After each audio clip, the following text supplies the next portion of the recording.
नमस्कार, मी स्वप्नील. झुमॉ न्यूजमध्ये आपलं सर्वांचं स्वागत. बुलेटिनच्या सुरुवातीला एक नजर हेडलाईन्सवर.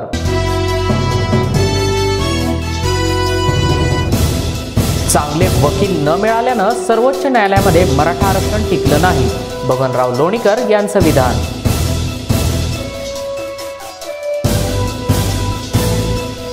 विदेशातून अनधिकृत आयात केलेल्या फटाक्यांच्या साठवणूक आणि विक्रीला प्रतिबंध.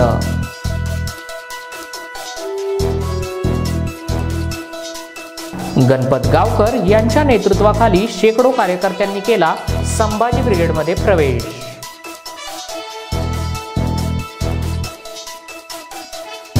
बिहारमधल्या विजयानंतर पंतप्रधान मोदींचं पहिलं भाषण.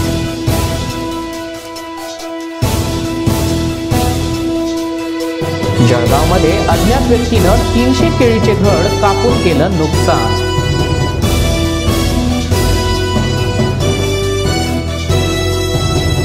आता पाहूयात सविस्तर बातम्या. चांगले वकील न मिळाल्यानं मराठा आरक्षण न्यायालयामध्ये टिकलं नाही, असा घणाघाती आरोप माजी मंत्री बबनराव लोणीकर यांनी केला आहे. आरक्षणासंदर्भात मागासवर्गीय आयोगानं दिलेला अहवाल तत्कालीन राज्य सरकारच्या काळामध्ये दोन्ही सभागृहामध्ये मंजूर करण्यात आला होता आणि उच्च न्यायालयामध्ये हे आरक्षण टिकलं देखील होतं. पण मुद्दे व्यवस्थित मांडता आले नसून या सरकारमध्ये आपापसामध्ये जमत नसल्यानं सरकारमध्ये नुसती भांडणं सुरू असल्याची टीका देखील लोणीकर यांनी यावेळी केली आहे. दीपावली सणानिमित्तानं विदेशातून अनधिकृतपणे आयात केले जाणाऱ्या फटाक्यांची साठवणूक आणि विक्री करण्यास प्रतिबंध घालण्यात आला आहे. त्यानुसार जिल्ह्यातील फटाके विक्री करण्यासाठी परवाना देणारे सर्व यंत्रणांना याबाबत अप्पर जिल्हा दंडाधिकारी कार्यालयानं सूचना निर्गमित केल्या आहेत.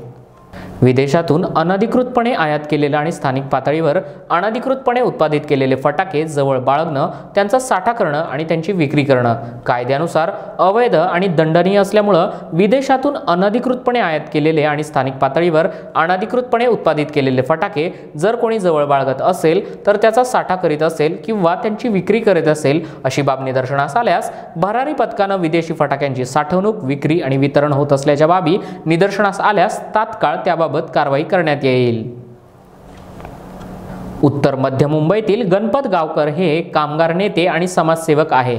त्यांच्या नेतृत्वाखाली आज शेकडो कार्यकर्त्यांनी संभाजी ब्रिगेडमध्ये प्रवेश केला आहे. या पक्ष प्रवेशादरम्यान संभाजी ब्रिगेडचे महाराष्ट्र उपाध्यक्ष सुहास राणे आणि इतर अनेक पदाधिकारी उपस्थित होते. गणपत गावकर यांनी या पक्ष प्रवेशादरम्यान उत्तर मध्य मुंबईतील अनेक नागरी समस्यांवर भाषण केलं आणि या समस्या गेल्या अनेक वर्षांपासून जैसे थे आहेत, त्यांना सोडवण्यासाठी आम्ही प्रयत्नशील आहोत आणि येत्या महापालिका निवडणुकीमध्ये आम्ही आमचा पक्ष अजून मुंबईमध्ये कसा बळकट होईल यासाठी प्रयत्नशील राहू, असं त्यांनी आपल्या भाषणादरम्यान सांगितलं. बिहारमधल्या विजयानंतर पंतप्रधान मोदींनी पहिलं भाषण दिलं. आभार व्यक्त करता हूं महान देश की महान जनता का. मैं आज धन्यवाद अर्पित करता हूं देश के कोटि कोटि नागरिकों का. धन्यवाद इसलिए नहीं कि उन्होंने चुनावों में भारतीय जनता पार्टी को इतनी बड़ी सफलता दी है, इसके लिए तो वो हकदार है ही. धन्यवाद इसलिए क्योंकि लोकतंत्र के इस महान पर्व को हम सभी ने मिलकर बहुत उत्साह से मनाया है. चुनाव भले ही कुछ सीटों पर हुआ हो, कुछ क्षेत्रों में हुआ हो, लेकिन कल सुबह से लेकर देर रात तक पूरे देश की नजरें टीवी पर थी, ट्विटर पर थी, चुनाव आयोग की वेबसाइट पर थी. लोकतंत्र के प्रति हम भारतीयों की जो आस्था है उसकी मिसाल पूरी दुनिया में कहीं नहीं मिलती।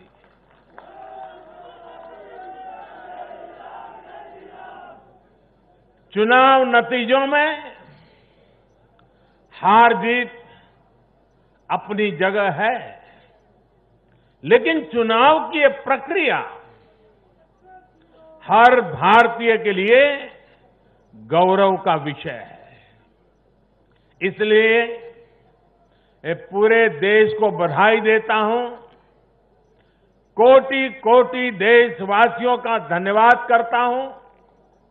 इस चुनावों को सफलतापूर्वक, शांतिपूर्वक संपन्न कराने के लिए चुनाव आयोग, देश के सुरक्षा बल और स्थानीय प्रशासन भी बधाई के पात्र है।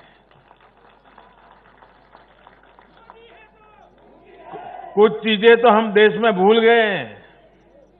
आपको पता होगा, पहले जब चुनाव होते तो दूसरे दिन क्या खबर आती थी, हेडलाइन, इतने बूथ लूट लिए गए, इतने बूथ में रीपोलिंग होगा। आज हेडलाइन होती है, पहले से इतना परसेंटेज पोलिंग बढ़ा, पुरुषों से महिलाओं का पोलिंग बढ़ा, पोलिंग बूथ से व्यवस्थाओं से लोग, यानी पुरानी चीजें। बिहार में चुनाव मतलब इतने लोग मारे गए, इतने बूथ, यही खबरें रहती थी। एक भी पोलिंग बूथ में रीपोलिंग न होना, शांतिपूर्ण मतदान होना और कोरोना के कारण मतदान कम होगा, ये सारी आशंकाओं को जहां जहां चुनाव हुआ लोगों ने निरस्त कर दिया। यही तो देश की ताकत है।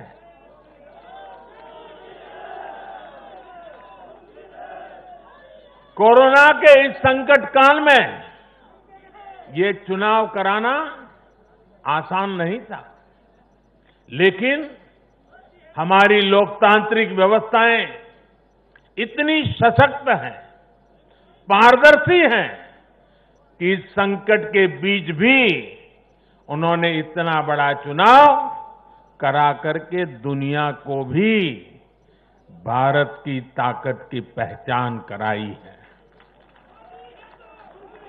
साथियों, इन चुनाव परिणामों में भाजपा को, एनडीए को अपार जन समर्थन मिला है। इसके लिए भारतीय जनता पार्टी के, एनडीए के लाखों कार्यकर्ता भाइयों बहनों को जितनी बधाई दूं उतनी कम है। मैं हर कार्यकर्ता को, उनके परिवारजनों को हृदय से बधाई देता हूं। ये चुनावी नतीजे भारतीय जनता पार्टी के हमारे राष्ट्रीय अध्यक्ष श्रीमान जेपी नड्डा जी की कुशलता और प्रभावी रणनीति का भी परिणाम है। नड्डा जी को जितनी बधाई दें,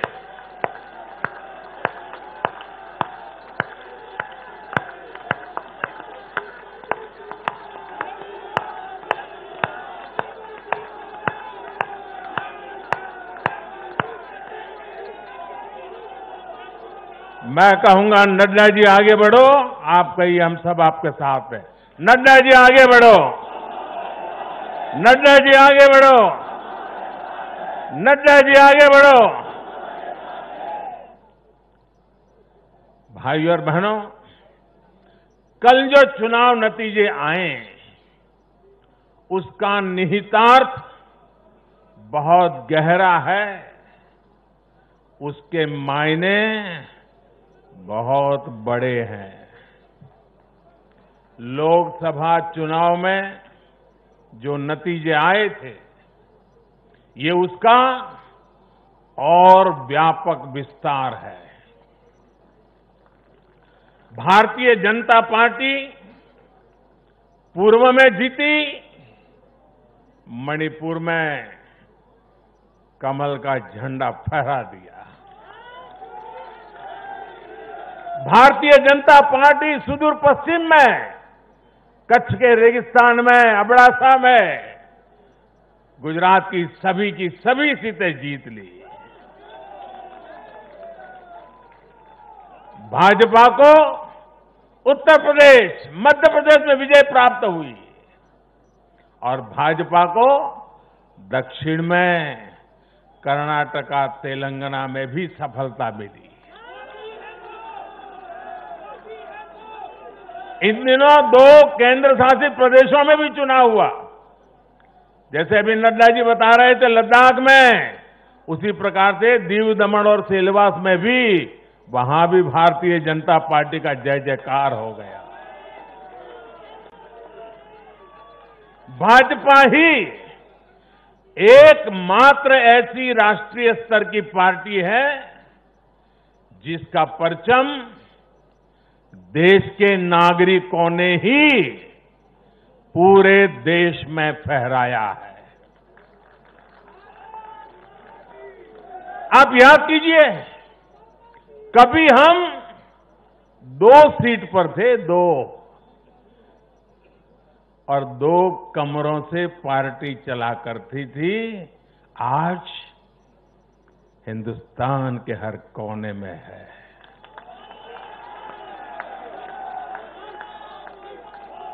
हर किसी के दिल में है। आखिर ऐसा क्यों हुआ? कैसे हुआ?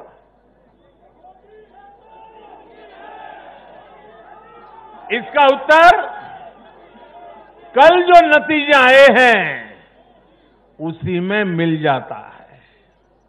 साथियों, भारत के लोग, 21वीं सदी के भारत के नागरिक बार बार अपना संदेश स्पष्ट कर रहे हैं। अब सेवा का मौका उसी को मिलेगा जो देश के विकास के लक्ष्य के साथ ईमानदारी से काम करेगा। हर राजनीतिक दल से देश के लोगों की यही अपेक्षा है कि देश के लिए काम करो, देश के काम से मतलब रखो।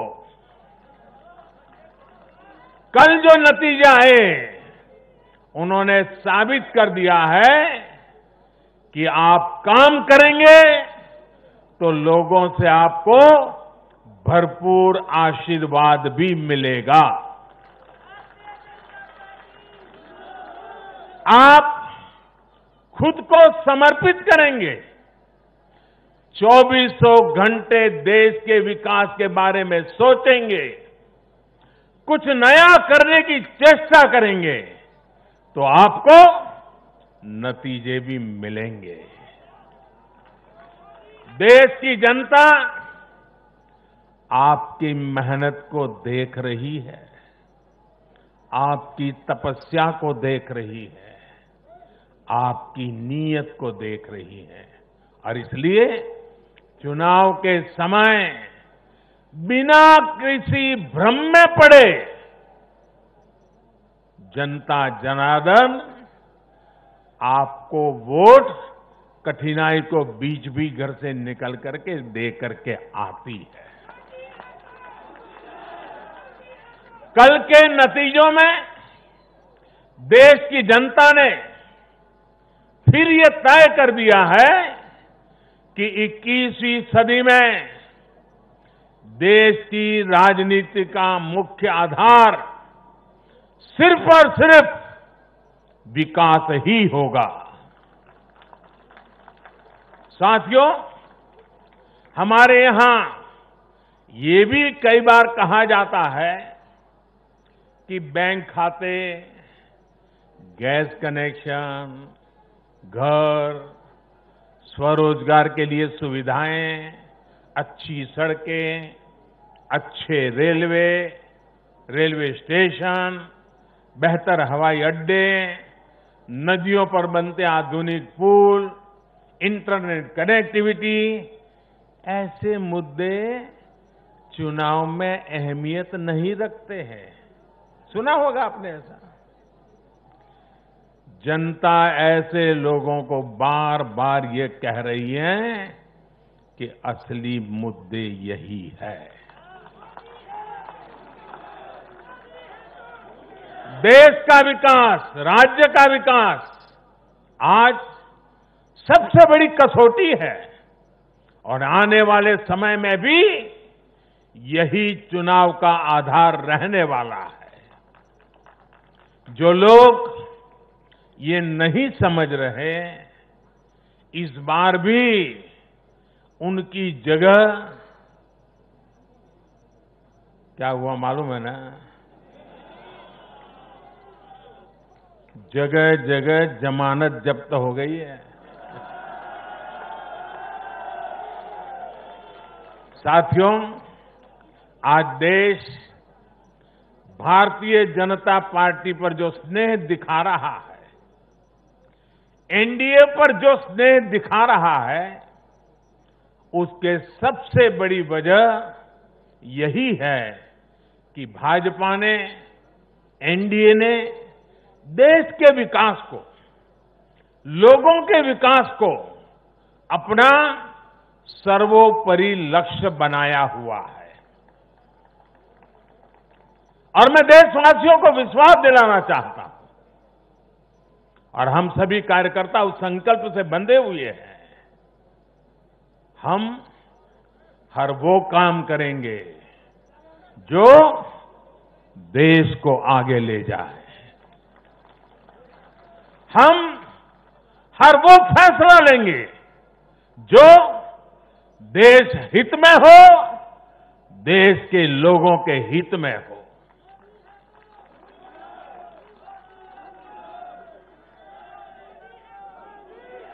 साथियों, आज भाजपा ही देश की एकमात्र राष्ट्रीय पार्टी है जिसमें गरीब, दलित, पीड़ित, शोषित, वंचित अपना प्रतिनिधित्व देखते हैं, अपना भविष्य देखते हैं। आज भाजपा ही देश की एकमात्र राष्ट्रीय पार्टी है जो समाज के हर वर्ग की आवश्यकताओं को समझती है, हर क्षेत्र की आवश्यकताओं को समझती है और उनके लिए काम कर रही है। आज भाजपा ही एकमात्र पार्टी है जो राष्ट्रीय आकांक्षाओं के साथ ही हर क्षेत्र के गौरव को भी उतने ही गर्व के साथ अपने साथ लेकर के चलती है। और इसलिए आज देश के नौजवानों को सबसे ज्यादा भरोसा किसी पर है तो वो भाजपा है।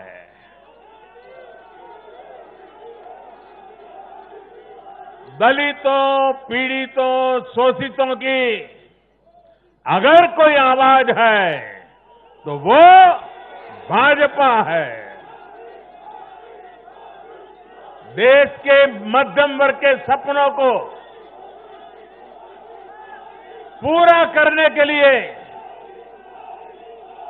देश के मध्यम वर्ग के सपनों को पूरा करने के लिए दिन रात प्रयास अगर कोई कर रहा है तो वो भाजपा है।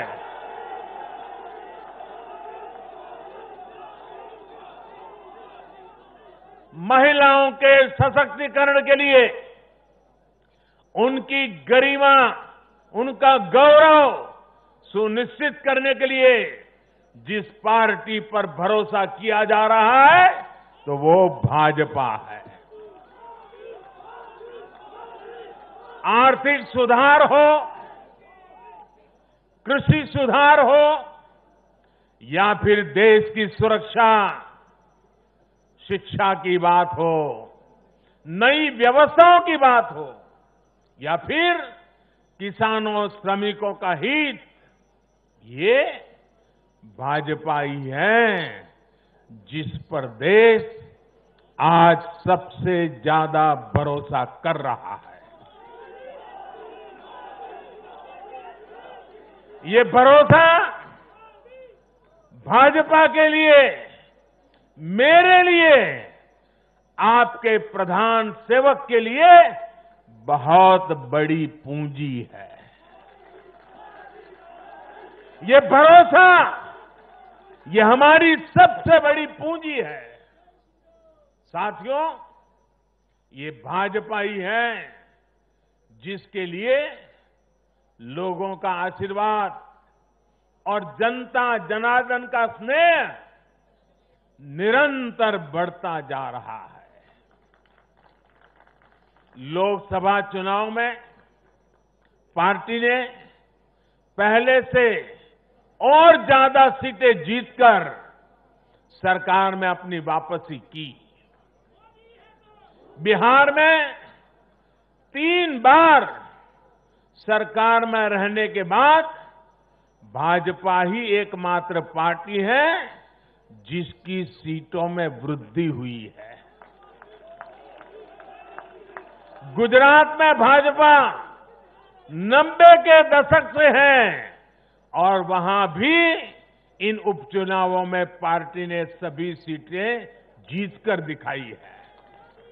मध्य प्रदेश में भी भाजपा ने सीटें जोड़ी है, जबकि वहां भी हमारी सरकार इतने वर्षों से सत्ता में है। यानी देश के लोग भाजपा को ही बार बार मौका दे रहे हैं। भाजपा पर ही सबसे ज्यादा विश्वास कर रहे हैं। साथियों, भाजपा की सफलता के पीछे उसका गवर्नेंस मॉडल है। जब लोग गवर्नेंस के बारे में सोचते हैं तो भाजपा के बारे में भी सोचते हैं। भाजपा सरकारों की पहचान ही गुड गवर्नेंस से कैसे स्थितियां बदल जाती हैं, बड़ी से बड़ी आपदाओं का सामना करने में इसे मदद मिलती है।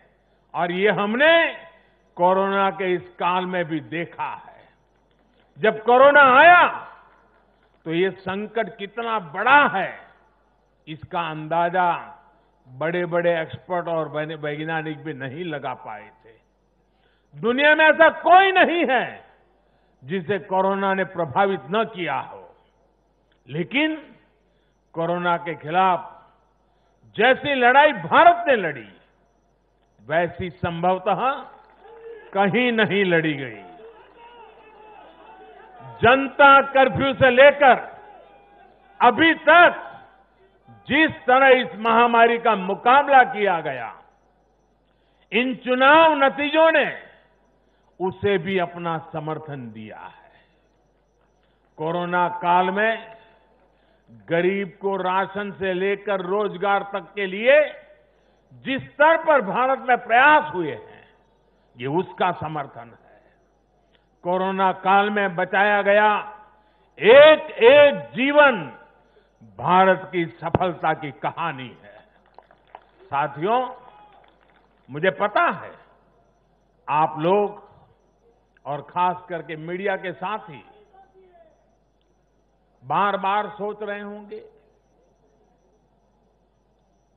कि मोदी ये लंबा लंबा बोल रहा है, लेकिन बिहार पर भी तो कुछ बोलूं। बिहार पर भी जरा विस्तार से बात करूं। बिहार तो सबसे खास है। अगर आज आप मुझे बिहार के चुनाव नतीजों के बारे में पूछेंगे तो मेरा जवाब भी जनता के जनादेश की तरफ, जैसे बिहार की जनता ने जनादेश दिया है, जितना साफ सुथरा जनादेश दिया है, मेरा जवाब भी उतना ही साफ है। और मेरा जवाब है, चुनाव जीतने का एक ही रहस्य है, सबका साथ, सबका विकास, सबका विश्वास, इस मंत्र की जीत हुई है। बिहार में विकास के कार्यों की जीत हुई है। बिहार में सच जीता है। बिहार में विश्वास जीता है। बिहार का युवा जीता है। बिहार की माताएं, बहनें, बेटियां जीती हैं। बिहार का गरीब जीता है। बिहार का किसान जीता है। ये बिहार के आकांक्षाओं की जीत है। ये बिहार के गौरव की जीत है। ये दिखाता है कि बिहार के जन जन में एनडीए के परफॉर्मेंस और भविष्य की संभावनाओं के प्रति कितना विश्वास है। मैं बिहार के अपने भाइयों और बहनों को उनसे कहूंगा, आपने एक बार फिर सिद्ध किया है कि बिहार क्यों लोकतंत्र की जमीन कहा जाता है। आपने फिर सिद्ध किया है कि वाकई बिहारवासी पारखी भी है और जागरूक भी है। आत्मनिर्भर बिहार के जिस संकल्प के लिए आपने जो अपार प्यार दिया है, उससे भी मैं और हमारी पूरी टीम अभिभूत है। हम सभी भाजपा के कार्यकर्ता नीतीश जी के नेतृत्व में एनडीए के कार्यकर्ता हर बिहारवासी के साथ इस संकल्प को सिद्ध करने में कोई कसर बाकी नहीं रखेंगे। और साथियों, मैं कल से टीवी पर देख रहा हूं, अखबारों में चर्चा है साइलेंट वोटर। साइलेंट वोटर, अब उनकी गूंज सुनाने लगी है। बीजेपी के पास साइलेंट वोटर्स का एक ऐसा वर्ग है जो उसे बार बार वोट दे रहा है, निरंतर वोट दे रहा है। ये साइलेंट वोटर्स हैं देश की माताएं, बहनें, महिलाएं, देश की नारी शक्ति।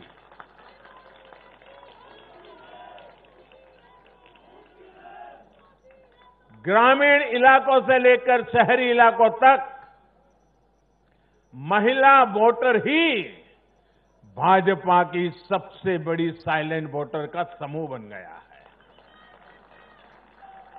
आखिर ऐसा क्यों है? क्योंकि ये भाजपा ही है जिसके शासन में महिलाओं को सम्मान भी मिलता है और सुरक्षा भी मिलती है।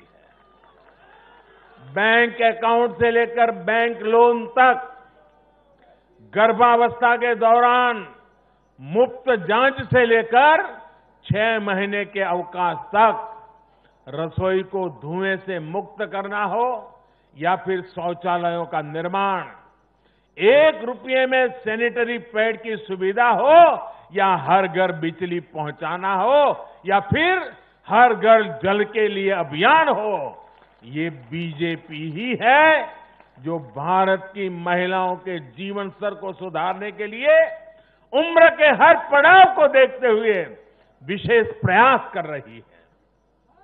इसलिए भाजपा पर ये साइलेंट वोटर्स हर बार अपना स्नेह दिखाती है, अपना आशीर्वाद देती है। मैं इस आशीर्वाद के लिए सभी माताओं, बहनों, बेटियों को आदरपूर्वक नमन करता हूं। साथियों, 21वीं सदी का भारत एक नए मिजाज का भारत है। न हमें आपदाएं रोक सकती हैं और न ही बड़ी बड़ी चुनौतियां। मैं एक नए भारत के उदय को देख रहा हूं। एक ऐसा भारत जो आत्मविश्वास से भरा हुआ है, जो अपने सामर्थ्य को पहचानता है, जो अपने लक्ष्यों के प्रति सचेत भी है, गंभीर भी है। ये बात हमने इस कोरोना काल में भी देखी है। जब दुनिया के अनेक देश थम गए थे, हमारे देश ने नई नीतियां भी बनाई, नए निर्णय भी लिए। कृषि क्षेत्र में लिए गए ऐतिहासिक सुधार हुए, वो भी कोरोना काल में। ऐतिहासिक श्रम सुधार हुए, वो भी कोरोना काल में। नई राष्ट्रीय शिक्षा नीति को लागू किया, वो भी कोरोना काल में। स्पेस सेक्टर को सभी के लिए खोल दिया गया, वो भी कोरोना काल में। देश के सभी गांवों को ब्रॉडबैंड से जोड़ने का अभियान शुरू हुआ, वो भी कोरोना काल में। नेशनल डिजिटल हेल्थ मिशन शुरू हुआ, वो भी कोरोना काल में। गांव की जमीन और घर के लिए प्रॉपर्टी कार्ड देने वाली स्कीम, स्वामित्व योजना, ये भी तो कोरोना काल में शुरू हुई। पिछले 7-8 महीने कोरोना की मुश्किलों के बावजूद हम भारत के लोग देश के लिए जी जान से जुटे रहे हैं, देश को आगे बढ़ाते रहे हैं। मुझे विश्वास है सभी देशवासियों का यही सामर्थ्य आत्मनिर्भर भारत का संकल्प भी पूरा करके रहेगा।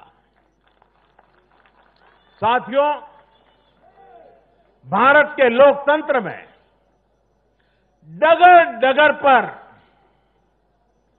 परिपक्वता के दर्शन होते हैं। हमारा लोकतंत्र हर पल नए आयामों को चूमता है, नई संभावनाओं को खोजता है, फलता है, फूलता है, खिलता है।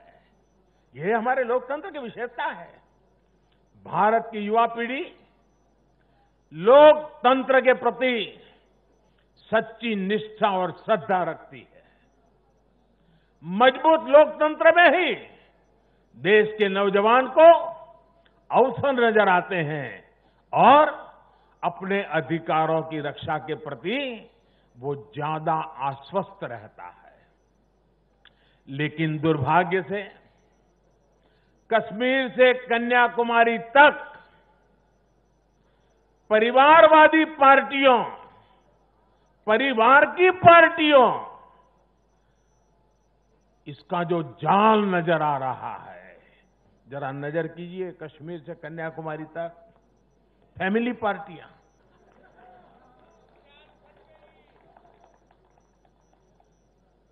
ये पार्टियों का जाल लोकतंत्र के लिए खतरा बनता जा रहा है।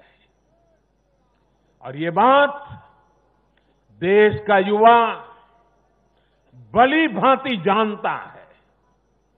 परिवार की पार्टियां या परिवारवादी पार्टियां लोकतंत्र के लिए सबसे बड़ा खतरा है।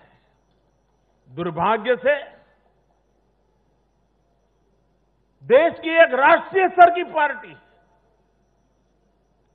अनेक दशकों तक देश में नेतृत्व करने वाली पार्टी, वो भी एक परिवार के चुंगाल में फंस गई है, परिवार की पार्टी बन के रह गई है। ऐसे में भारतीय जनता पार्टी का दायित्व और बढ़ जाता है। हमें अपनी पार्टी में भीतर के लोकतंत्र को मजबूत बनाए रखना है। हमें अपनी पार्टी को जीवंत लोकतंत्र का जीता जागता उदाहरण बनाना है। और तभी तो देश का प्रधानमंत्री मंच से कह सकता है, नड्डा जी आगे बढ़ो, हम तुम्हारे साथ। यही तो पार्टी के लोकतंत्र की ताकत है। पार्टी हर कार्यकर्ता और हर नागरिक के लिए अवसरों का एक बेहतरीन मंच बने, जहां प्रतिभा के साथ न्याय हो और परिश्रम को पुरस्कार मिले। मैं देश के युवाओं को, जिनके दिल में राष्ट्रहित सर्वोपरि है, जिनमें लोकतंत्र के लिए प्रतिबद्धता है, ऐसे युवाओं को निमंत्रित करता हूं।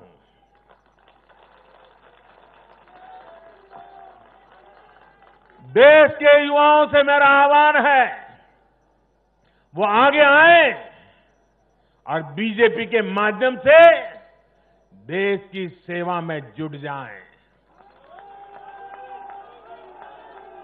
अपने सपनों को साकार करने के लिए, अपने संकल्पों को सिद्ध करने के लिए कमल को हाथ में लेकर चल पड़े। चरैवेति का मंत्र लेकर के चल पड़े। साथियों, देश में हो रहे इन प्रयासों के बीच भाजपा का कार्यकर्ता होने के नाते मैं भाजपा के अपने कार्यकर्ता साथियों की मेहनत देखकर भी मन बहुत खुश होता है, प्रसन्न होता है जी।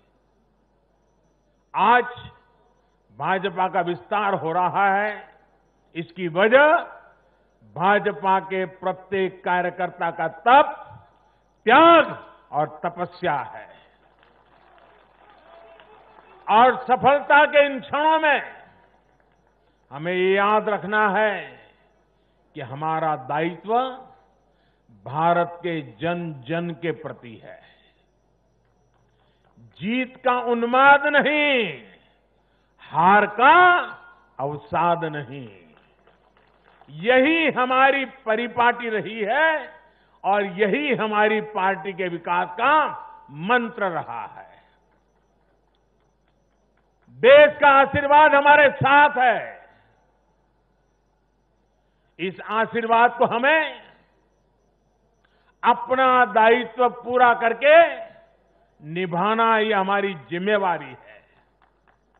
राष्ट्र निर्माण का, आत्मनिर्भर भारत के निर्माण का हमारा मिशन अनवरत जारी है। समाज में अंतिम पायदान पर बैठे व्यक्ति के जीवन को हम कैसे आगे बढ़ाएं, हमारे प्रयास इसी एक निष्ठ लक्ष्य के लिए होने चाहिए। साथियों, जो लोग लोकतांत्रिक तरीके से हमारा मुकाबला नहीं कर पा रहे हैं, हमें चुनौती नहीं दे पा रहे हैं,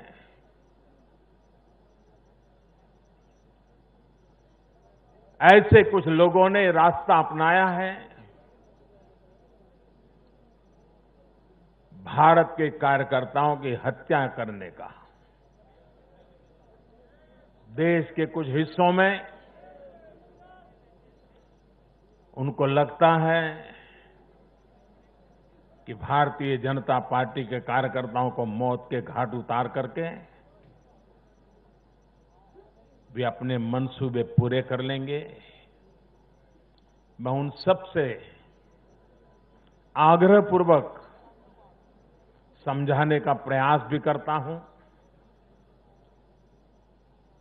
मुझे चेतावनी देने की जरूरत नहीं है, क्योंकि वो काम जनता जनार्दन करेगी।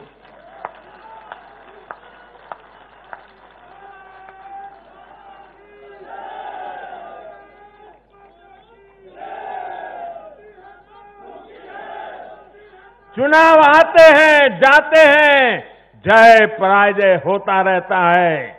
कभी ये बैठेगा, कभी वो बैठेगा, लेकिन ये मौत का खेल लोकतंत्र में कभी नहीं चल सकता। और मौत का खेल खेल करके कोई मत नहीं पा सकता है।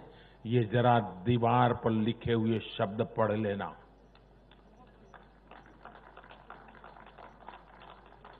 और इसलिए मेरे साथियों, हम लोकतंत्र को समर्पित है। देश ने हम पर जो भरोसा रखा है, उस भरोसे को पूर्ण करने के लिए हम प्रतिबद्ध हैं। हमारी तरफ से हमारे इरादों पर कोई शक नहीं कर सकता। हमारे प्रयासों के प्रति कभी कोई निराश नहीं होता है। हम प्रयास करते रहेंगे, अविरत करते रहेंगे, जनता जनार्दन के लिए करेंगे, मां भारती के एक एक संतान के लिए करेंगे।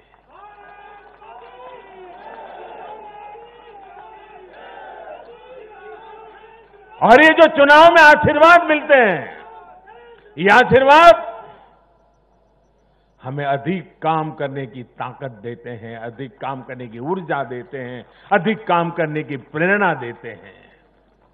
और उसी आशीर्वाद को लेकर के मैं जनता जनार्दन के चरणों में अपना शीश झुका करके उनके सपनों को पूरा करने के लिए प्रयास में कोई कमी नहीं रखेंगे, ये विश्वास दिलाना चाहता हूं।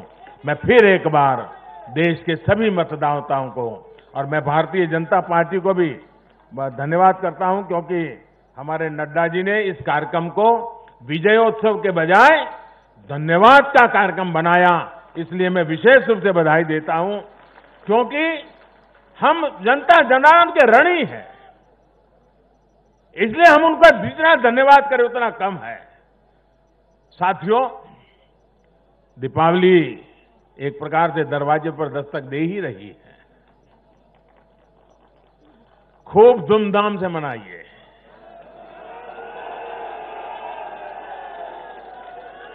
अपना ध्यान रखिए और अपनों का भी ध्यान रखिए। कोरोना से भी सतर्क रहिए। और एक बात हम भाजपा वाले सिर्फ करें ऐसा नहीं, देश का हर व्यक्ति करें।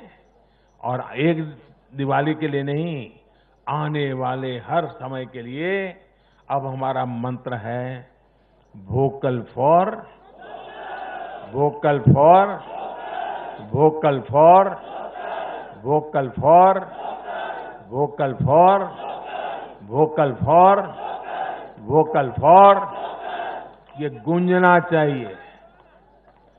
हमें लोकल चीजों पर, हमारे लोगों का जिसमें पसीना है, जिसमें हमारे देश की मिट्टी की सुगंध है, जिसमें हमारे देश के नौजवान की टैलेंट है, जिसमें हमारे देश के उज्जवल भविष्य के सपने हैं, ऐसी हर भारत में बनी हुई चीज, इस पर हम आग्रही बने, लोकल के लिए आग्रही बने हैं। देखिए, देश में दुनिया के कोई देश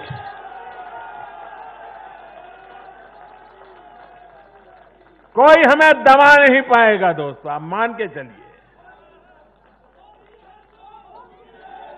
मेरे साथ पूरी ताकत से बोलिए, भारत माता की, भारत माता की, भारत माता की।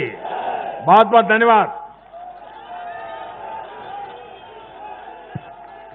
देश के करोड़ों कार्यकर्ता की ओर से माननीय प्रधानमंत्री जी का तालियों के द्वारा हम सब आभार व्यक्त करते हैं। और माननीय राष्ट्रीय अध्यक्ष जी का आभार, माननीय गृह मंत्री जी का आभार, माननीय रक्षा मंत्री जी का आभार, माननीय नितिन गडकरी जी का आभार, सभी केंद्रीय जो नेता यहाँ पे आज भारतीय जनता पार्टी के मुख्यालय पर हैं, आप सभी का आभार व्यक्त करते हैं। आप सभी को बहुत बहुत धन्यवाद। मित्रों, आप सबसे निवेदन है कि पार्टी कार्यालय में आप सबको भोजन की व्यवस्था की गई है और जीत की मिठाई भी है, इसलिए आप भोजन भी करेंगे, मिष्ठान भी ग्रहण करेंगे, उसके बाद ही जाएंगे। बहुत बहुत धन्यवाद।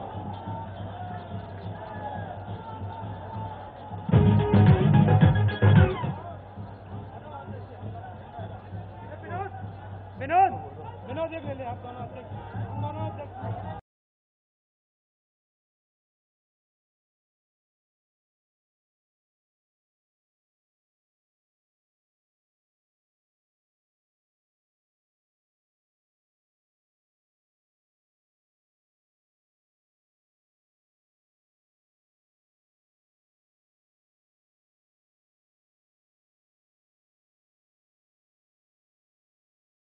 भुसावळ तालुक्यातील सुसरी शिवार क्रमांक 200/1 या शिवारामध्ये चंद्रशेखर झोपे यांचं शेत आहे। या शेतामध्ये 4.5 एकर जागेमध्ये 7000 केळीची झाडं आहेत।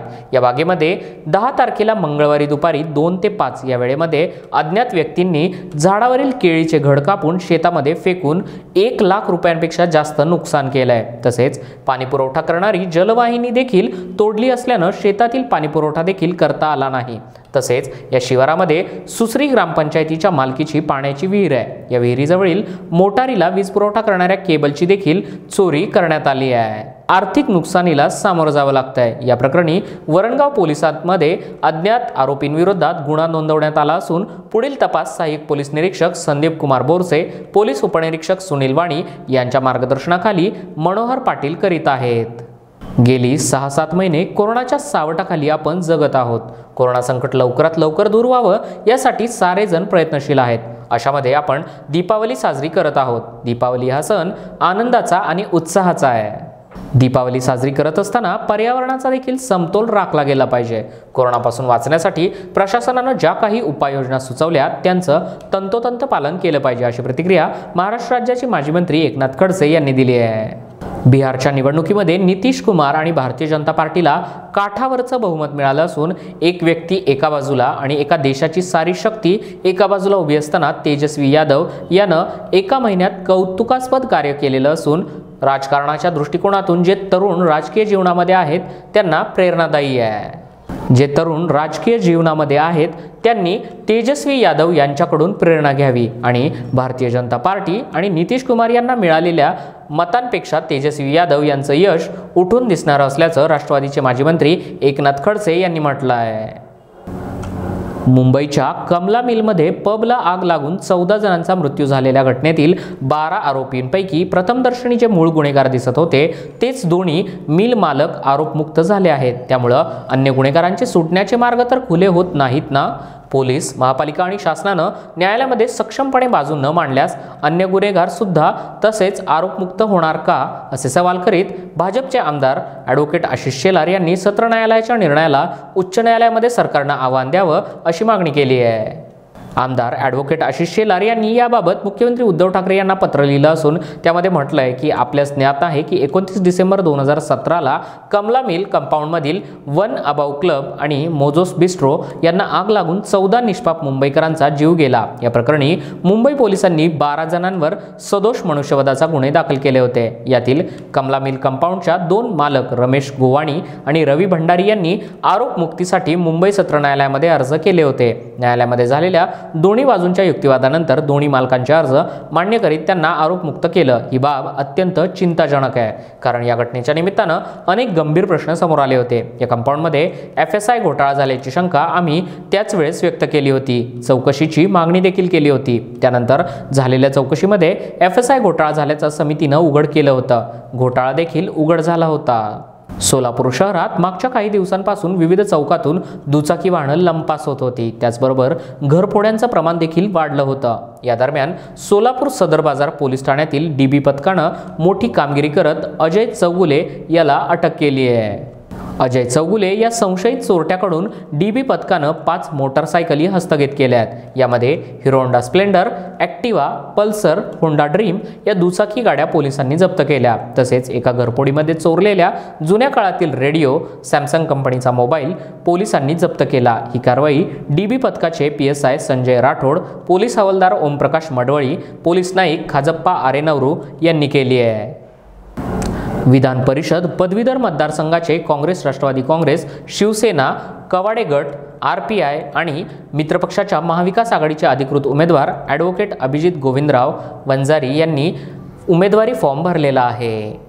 फॉर्म भरतेवेळी महाराष्ट्र काँग्रेसचे प्रांताध्यक्ष बाळासाहेब थोरात, नागपूर पालकमंत्री नितीन राऊत, ग्रामीण जिल्हाध्यक्ष राजेंद्र मुळक तसेच काँग्रेस पक्षाचे आणि मित्रपक्षांचे पदाधिकारी आणि सर्व शिक्षक, संस्थाचालक यासोबतच कर्मचारी संघटनेचे पदाधिकारी हे प्रामुख्याने उपस्थित होते। पैशासाठी माणसं वाटेल ते करतात। कुणाचा रुपया जरी सापडला तर त्याला परत देण्याची इमानदारी अभावानेच दिसते। मात्र एका पत्रकारानं नांदुरा खुर्द येथील एका शेतकरी पुत्राचं चक्क 81,000 रुपये पोलिसांकरवी परत मिळवून दिल्यानं आजही प्रामाणिकपणाचा प्रत्यय आला आहे। नांदुरा खुर्द येथील सचिन वसंत कोल्हे हा 34 वर्षीय तरुण शेती विकून 1 लाख रुपये खिशात घेऊन बुलढाणा शहरामध्ये काल नवीन मोटरसायकल घेण्यासाठी दाखल झाला होता. शहरातील जामरुण मार्गावर इको बँकेसमोर मद्यधुंद अवस्थेमध्ये सचिन रस्त्याच्या कडेला पडून होता. तो जेथे पडून होता त्या रस्त्यावर भुरट्या चोरट्यांचा वावर असतो.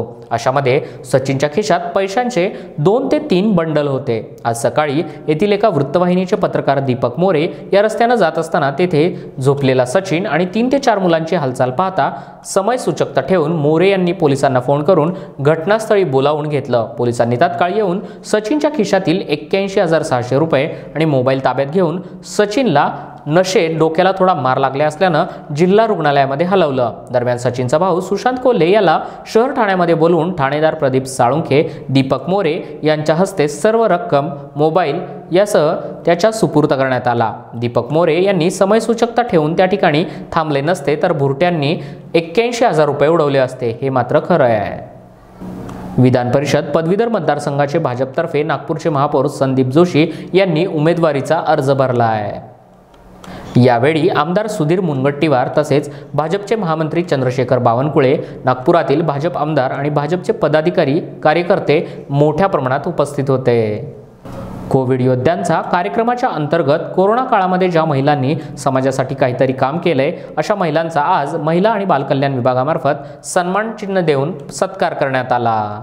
या कार्यक्रमाला राज्याच्या महिला आणि बालकल्याण मंत्री यशोमती ठाकूर, महिला आणि बालकल्याण विभागाचे सचिव तसेच आयुक्त यांच्या उपस्थितीमध्ये सह्याद्री अतिथीगृहावर कार्यक्रम पार पाडण्यात आला.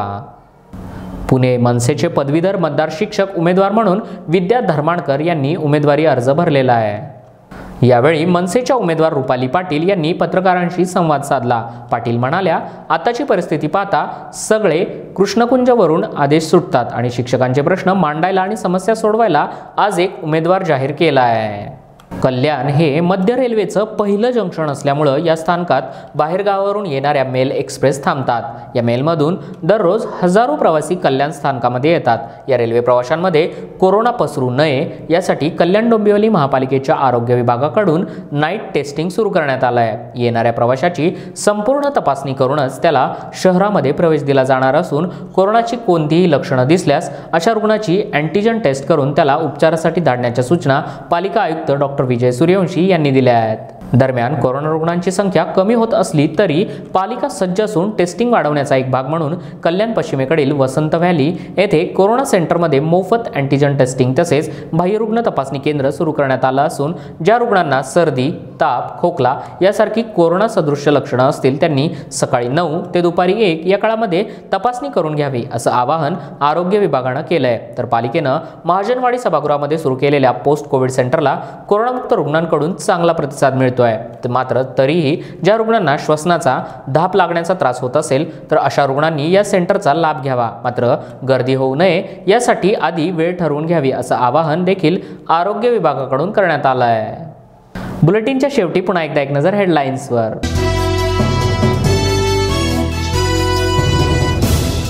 चांगले वकील न मिळाल्यानं सर्वोच्च न्यायालयामध्ये मराठा आरक्षण टिकलं नाही, बबनराव लोणीकर यांचं विधान.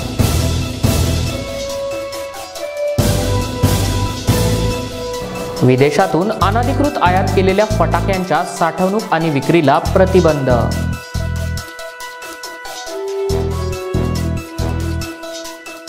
गणपत गावकर यांच्या नेतृत्वाखाली शेकडो कार्यकर्त्यांनी केला संभाजी ब्रिगेडमध्ये प्रवेश.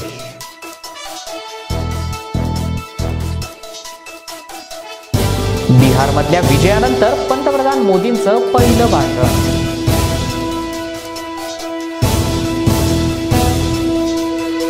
जळगावमध्ये अज्ञात व्यक्तीनं 300 केळीचे घड कापून केलं नुकसान.